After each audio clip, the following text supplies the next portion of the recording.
Greetings, everyone. Nate the Nerdarchy here from Nerdarchy, for nerds by nerds, hanging out with some nerds. Nerdarchy's Dave. Nerdarchy's Ted. Nerdarchy's Ryan. And today we're going to be talking about how to use the Hobgoblin Horde as a GM 911.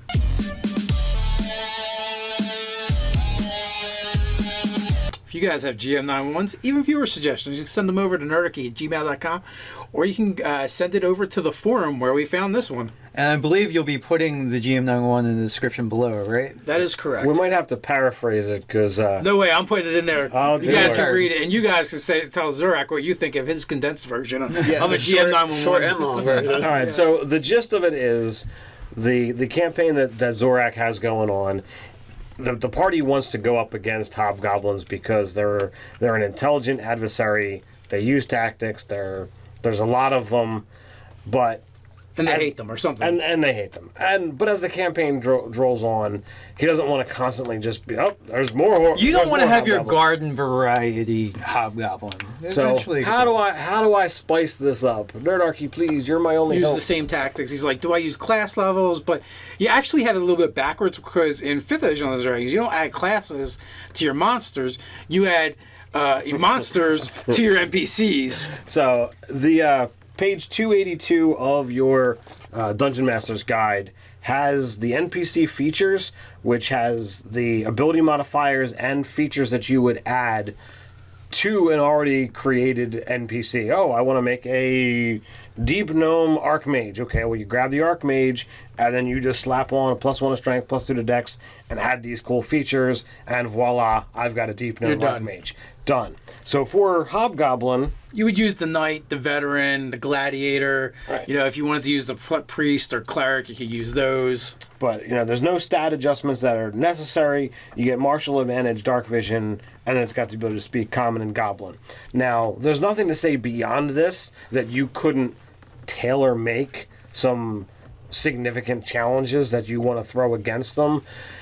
You up the hit die. You might add a couple powers that are, flavored or taken from other NPCs of a significant enough challenge. Maybe mount some of your knights, which you already talked about. You said also using allies, which we found a great resource for allies in the Storm King's Thunder. Like when you were talking about stuff, it really made me think of one of the pictures, and I got to show off the picture. The picture is awesome because the picture is really cool.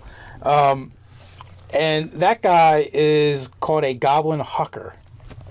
Yeah, which is from Storm King's Thunder, which we can throw a link to down below if you want to check it out. So basically what happens is, and oddly enough, I didn't know this until I thought of the picture and said, well, let me take a look at that. And essentially the Goblin Huckers are ogres wearing these contraptions. They're trebuchets. That's what they are. Yeah, that can throw things. But one of the things that the main thing that they throw is goblins wearing spiked helms and spiked armor. Well, apparently this is actually a hobgoblin invention. So it works right along with what you're doing. So you got ogres, you got goblins, and goblins being launched. Now, the goblin has the ability to be willing to load itself into one of these things. And that's exactly what it says in here. It's the funniest damn thing. Yeah, so it takes someone's action to load the trebuchet, and the ogre can't actually do it himself, but he can fire it as his action, so he needs a helper. But if that helper actually is the ammunition, then you're good to go, as long as you have a willing goblin every round. Now, the problem is, so I will read off really like the stats to this contraption, in case you don't have access to Storm King's Thunder. So, Goblin Projectile, ranged weapon, attack, +3 to hit, range 150, short range, 600 foot long range, can't hit targets within 30 feet of the Hucker, one target. On a hit, it does 5 damage or 2d4 bludgeoning damage, or 4d4 piercing damage if the projectile is wearing a spiked helmet. Which, why not? Why wouldn't you have them have one? Yeah, that's in case you're not actually using a goblin wearing spiked armor. Hit or miss, the goblin projectile takes die 6 bludgeoning damage per 10 feet. It travels, so a minimum of 3d6 essentially, through the air, maximum of 20d6. Yeah, goblins do not survive this very often. They generally do not survive this. I almost see like these guys are like the bonsai pilots from kamikaze pilots from World War II. And there must be like this great prestige or honor, placed upon being selected as one of these guys. They have very short bloodlines and family trees. So they are bonsai. The bonsai comes into effect and that their family tree is not very long. long. It's a Yeah, very small shaped one. They must load them up on funny mushrooms before they stick them in this thing. Yeah, some sake, something to get them in the mood. So that would be an interesting way to go. He talked about, what kind of tactics and strategies. Obviously, you don't want to do a lot of clustering, even though the hobgoblins benefit from being near each other. I would use small strike teams of 3 to 4 in order to limit the effectiveness of your casters. fighters. Yeah. So, and hobgoblins are intelligent. They're going to know this. They're going to know that this is a threat to them as well, and they're going to keep that in mind. So they might work in small groups as well, and also they're going to target your spellcasters and they're going to seek them out and want to nullify that threat. I mean, speaking of which, you could take the depending on the level of the party. Hobgoblins have allies. The bugbear is a great assassin sort of thing. So what if you use the assassin class with the bugbear slathered on top of that? And basically, while your party's actually fighting the assassin forces, NPC. Yeah, right. So while the party's fighting the force of the hobgoblins, you have this bugbear who. I would have your party have disadvantage to the perception checks to find it, or the maybe passive perception, is sneaking behind their enemy lines and is going to garrot the spellcaster, the wizard. So that's going to happen. So sadly, we don't have bugbear in here, Yeah, but can get figured out. You can try to Look at the bugbear in the monster manual and look at the assassin. see what you want to take. See out what of the middle ground That's is. really weird that they have like everything but the bugbear. You've got Bullywug, you've got Dragonborn, you don't have. Really, at worst, you can just take the NPC assassin and just add everything he's got, including his hit dice, to the bugbear. Really. Yeah. If you Well, want that's them- actually pretty hefty. If you look at Assassin's kind of bumpy by Well, himself. I haven't seen Assassin, so maybe You're- based you- on his hit dice. All right. Yeah. But yeah, so, you can give him a strength bonus, a dex bonus, and give him the special abilities. I believe there's a Garrett mentioned under the bugbear entry about how that works. Essentially, it's like a protracted strangulation, which against a spellcaster who, if they need verbal components, shut 'em up. boned, shut them down. So that would be a fun and interesting encounter to do. So the other problem is he wants to know how to foreshadow this coming horde, because he doesn't want to be like a tidal wave just washing over this town and eliminating it. Possible ways to give the players warning, so they can summon a garrison to try and fortify the town. And You got messages coming in from the hamlets that are being refugees, refugees in front of this horde. You could have a scout get caught, or a couple scouts get caught from the hobgoblins. And they can try and figure out that way. Maybe there's an interrogation that needs to happen, or maybe there's maybe they intercept messages from ravens or something like Or that. scouting parties from the hobgoblins, like small strike teams, and they find paraphernalia. They're like, oh, based on what they have, this looks like the advanced scout of an army. Also, large horde is large, right? So they're probably on the horizon a big black swath of slow moving, because army camps move slow, of just campfires and things like that. Like from miles away, you're going to see army. Yeah, the problem with that, it works both ways. So by the time you send for help, you're sending for another army that's going to move slowly. Yeah, So it's too late. That's I had true, a goblin. I had a goblin army fighting. What they did was they were coming down a mountain, and the players found out they were coming, and they just booked it down the mountain because they're going to move so much faster than an army. So they to exhaustion ran down this mountain to warn the town, and the army's going to take a week to come out of that mountain and come down to the town when they took 2 days running. So it's just. You get a little bit of time, but is that enough to send a messenger someplace that's not a magic message to somebody to get the next town garrison to come over? I don't know. It depends on how far away they are. But you could probably get some, make it happen. Figure out the logistics of it. Say, okay, well, if they want to warn the next garrison over and try and get troops, how long would it take? Math it out for them. So it becomes an option for the characters. The real situation is, as the DM, if you want there to be the time, there can always be the time. You could be like, all right, the perceived threat is they're going to be here in a week. You know that if you make it back to town and you send a message, it's going to take them a week to get here. That means the people are going to arrive here a day late. So you have to change the math. So you have to change the math. Well, all right, well, let's do the plan anyway and hope that something will happen. and the hobgoblins were delayed by a day or two because the terrain was rough, or they're killing people. they want now that they've arrived, now they're building their siege weapons out of the lumber from your own forest. Okay, now that gives us more time. Or you could also introduce something interesting into the mix, like say there's a tribe of hill giants that lives in the mountains that the hobgoblins have to pass through, and maybe there's an opportunity for the players to negotiate with the stone golem or the stone giants for them to act as I think he delaying changed tactic. them from hill giants to stone giants. Did I? did. I meant stone giants.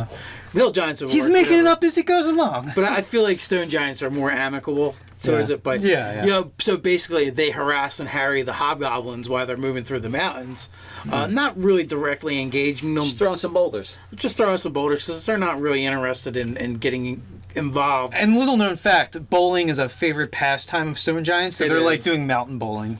And the hobgoblin, military setup is really good for that. Yeah, But then it becomes an adventure of, going and negotiating with the stone giants to get them on board with your plan, whether it's bribery, whether it's coercion, whether you have to do something for them. But maybe it's enough to delay the hobgoblins for a week or whatever, or they have to find a way around and go some other way because it's too much of a pain in the ass and the casualties will be too much for them to constantly be barraged by Stone giants. stone giants.